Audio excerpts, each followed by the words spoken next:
বিদায় মানে কষ্টের, আর কিছু কিছু বিদায় কষ্টের না। আমি এখন আছি ভোলা পিবিএস এর শান্তিরহাট অভিযোগ কেন্দ্রে দীর্ঘ 3 মাস 17 দিন এই অভিযোগ কেন্দ্রটিতে আমি কর্মরত ছিলাম, এই অভিযোগটিতে। আর আজকে চলে যাচ্ছি, বিদায় আমি নিয়ে নিছি অলরেডি। আমি চলে যাচ্ছি আমার বাড়ি, রবিবারে চাঁদপুর 1-এ যোগদান করবো। আর আসলে ভোলা পিবিএস আসি আমার জীবনের সবচাইতে বড় একটি অভিজ্ঞতা হলো, তার কারণ হচ্ছে ভোলা অনেক সুন্দর। আর নদীর ওই পার থেকে ভোলা পিবিএসটি অনেক সুন্দর, আর এই জায়গার মানুষ অনেক ভালো।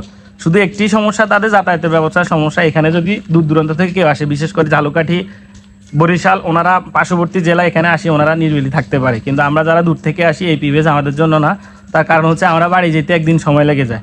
কিন্তু আসলে ভোলা পিবিএস অন্যান্য পিবিএস থেকে অনেক কাজ কম। এটা নদীমাতৃক এলাকা, সবাই মনে করে এখানে প্রচুর কাজ, কিন্তু আমি কুমিল্লা 4 থেকে আসার পরে আমি দেখছি, আমি কুমিল্লা 4-এ বিশেষ করে যে কাজ করছি, এখানে তার 4 ভাগের 1 ভাগ কাজ করি না আমি মনে করি। কারণ হচ্ছে ভোলা পিবিএসটি হচ্ছে যে নদীমাতৃক, সবাই মনে করে এখানে প্রচুর পরিমাণে ঝড় তুফান হয়, আসলে তেমন কিছু না। কিন্তু ঠিক আছে, এখানে গাছগাড়া বেশি, কিন্তু এখানে মানুষের অর্থনীতি অনেক দুর্বল ওই দিক থেকে। আর মানে জীবনযাত্রার মান একটু নিম্ন, মানে যারা বিলাসিতা করে থাকতে চান এখানে একটু নিম্ন, বা সদরে থাকলে মান ভালো।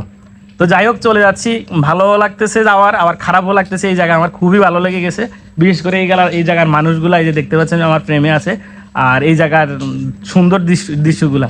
যাই হোক, চলে যাচ্ছি, কিন্তু যাচ্ছি না, আবার আসবো ঘুরতে এই ভোলায় ইনশাল্লাহ। কি কন ভাই? ইনশাল্লাহ।